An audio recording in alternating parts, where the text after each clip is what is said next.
I got it. I think I got it. Oh, that's hurt. That hurts. God. Okay. Don't stop. Don't stop. You almost got it.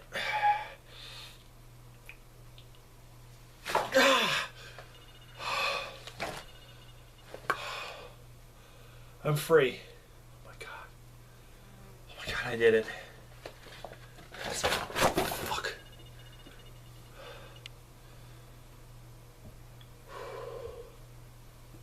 Am I bleeding? It's all red. It's starting to stick to my skin. It's like the movie Clown. Alright guys, I told you I didn't know if I was going to make any more videos if I didn't get that damn thing off, and I got it off. Thank God. I'm not going to go to hell or anything like that. I'm not going to be a demon.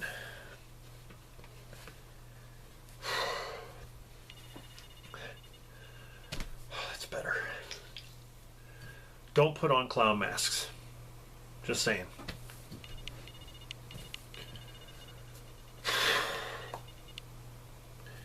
Going to be talking about a movie today, since I got that damn thing off, and talking about hell. Going to be talking about a movie that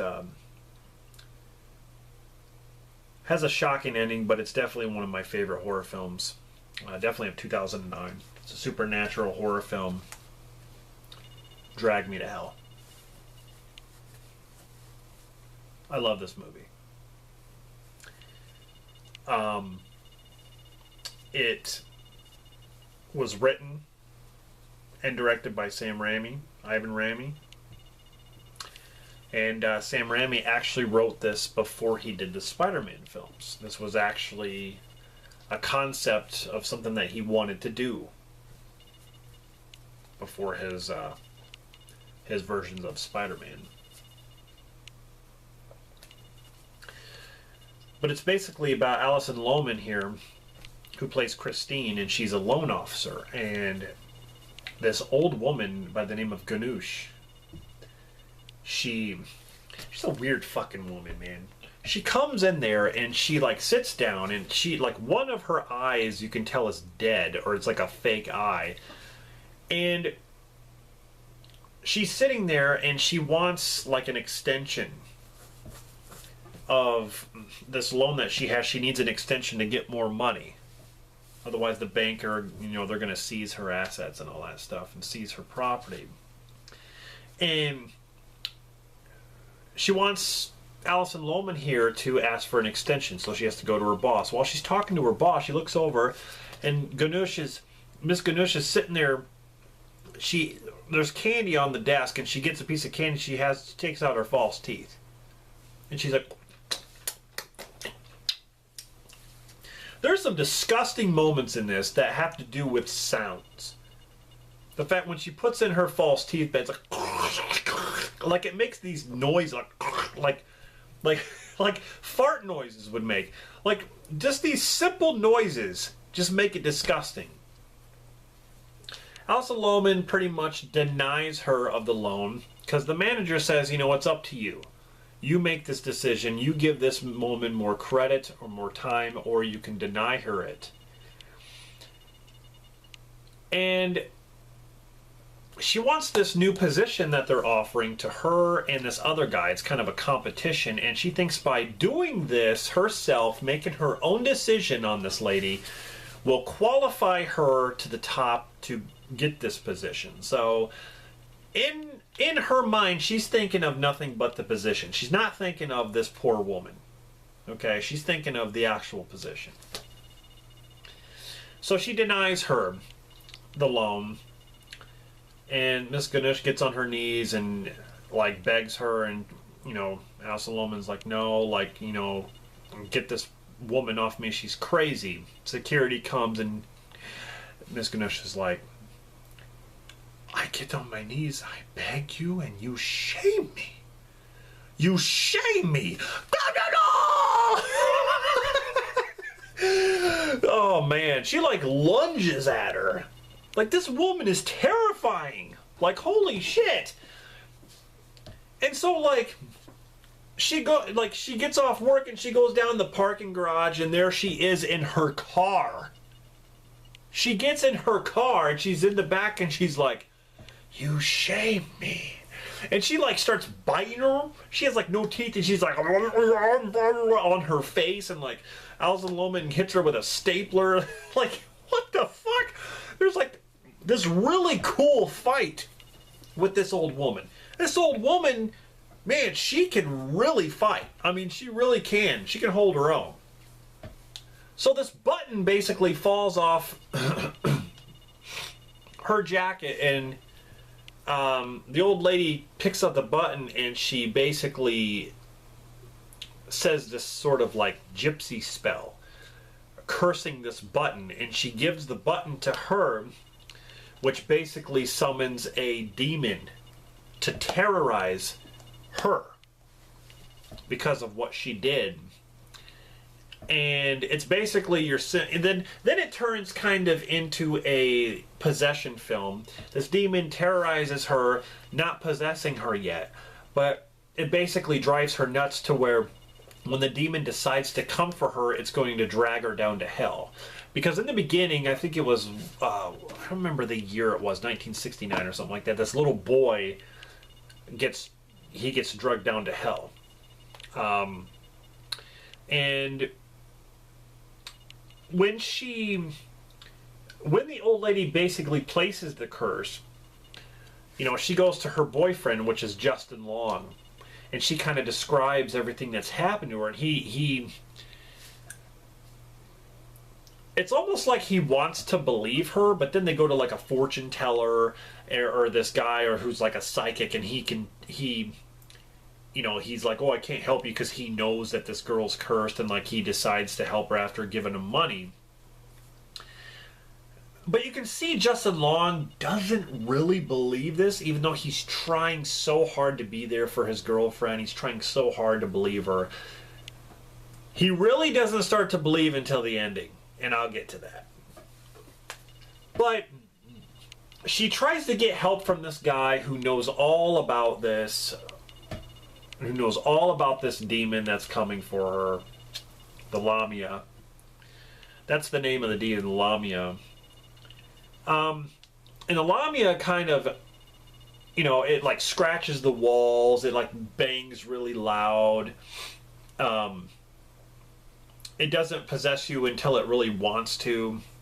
It just messes with you. It basically tortures you until it's ready to take you down.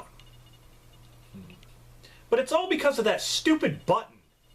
So she decides to get that button and relieve the curse and giving it, you know, the old lady ends up dying, passing away. She goes to her grave, digs up the grave or whatever. She goes to her grave, she gets the button and she puts it in the coffin, where the dead body is, trying to relieve the curse. And then all of a sudden everything's fine after that. Like, everything's fine. Then the ending comes where they're at the subway and the button that she has is actually the wrong one. The button she has, Justin Long holds it up. She's like, "Oh, he's like, this dropped in the seat or whatever."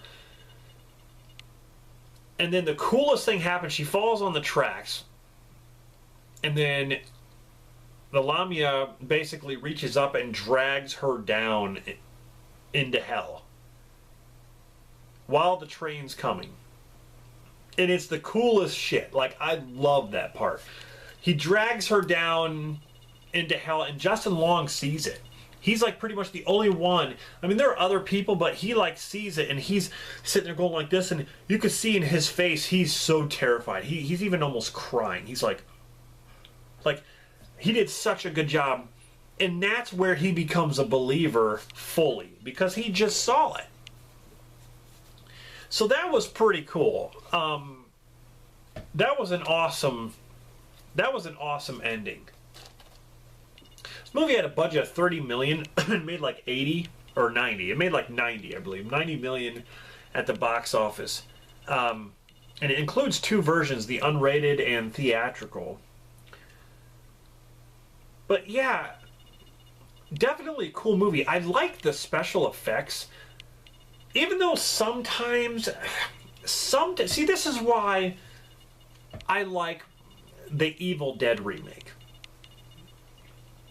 The effects in the Evil Dead remake were pretty much all practical, and they were awesome.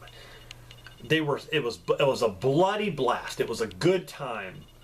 The effects in these were great until they started doing the stupid CGI bullshit. Like with the weight thing coming down on that lady's head and the eyeball shoot out. Just some of that was just ridiculously bad. It just looked really bad. And I don't know why they just didn't stick with a lot of the practical effects, like when the old lady throws up or starts spitting out the worms or like the stuff out of her mouth. That was cool. A lot of that was practical. You know, where Alison Lohman gets like a nosebleed and starts, blood starts just pouring everywhere on her desk. That was some cool, there were some cool effects with that. But I just, sometimes they would do the special, the CGI stuff. And then there was stuff with the Lamia, like when when it would show the actual, the creature, the CGI, it would show like quick shots of them. And that didn't look very good, but the good thing, is that they don't show him like fully just walking down the, walking down the hallway or something like that. They do quick shots and they don't show the whole body. They show a shadow here and there, which is fine. But there's some special effects or some CGI moments that I would have stayed away from or would have tweaked or fixed. They could have.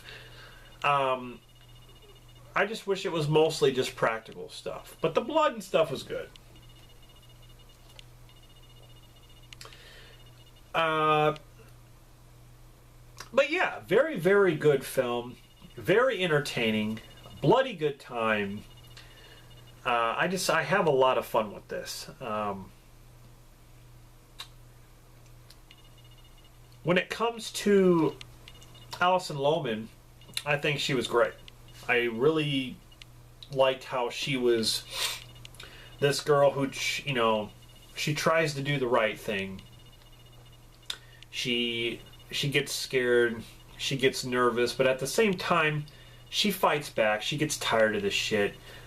Even when the demon's after her, she still gets tired of it, and she decides to do whatever she can to stop it. And I like that. I really like her character. This is the unrated director's cut here on Blu-ray. Really awesome. I'm not really sure what this movie is actually getting, but if I had to rate it, I would say out of 10, I would give this movie a 9 because I enjoyed it that much. With some of the CGI effects, they're just little things. Okay, they're just little nitpicks here and there. But when it comes to the story and the characters and most of the effects, I really love this film. It's definitely one of my favorites. Sam Raimi's Drag Me to Hell. So anyway, what do you guys think of Drag Me to Hell? Is it one of your favorite horror flicks? Let me know in the comments. Do you own Drag Me to Hell? I would say if you don't own it and you've never seen it, definitely either pick it up or give it a watch. I think you'll like it. I don't think you'd be disappointed. If you're a fan of Sam Raimi films, I think you're definitely going to see that this is his movie. Along with his brother, but this is his movie, and you're going to see that he puts a lot of care and thought into it. And it's going to remind you of what Sam Raimi does. He does a great job with this stuff. So, Evil Dead is just the tip of the iceberg, right? As well as like the Spider-Man films and stuff like that, minus Spider-Man 3. But anyway, I enjoyed Drag Me to Hell. I really did. So thank you for watching this review. Hope I didn't drag it on too long. See what I did there? That was fucking stupid. Anyway, yeah, let me know what you thought of the movie. Thank you very much for stopping by my channel, taking the time out of your day to comment, subscribe, watch. I really do appreciate it. And I'll be back with more reviews, more different videos. If you have any requests, leave them down in the comments section, and I'll be sure to get back to you on that. As always, stay tuned for more. This is Rob signing off, and I'll see you guys in the next one.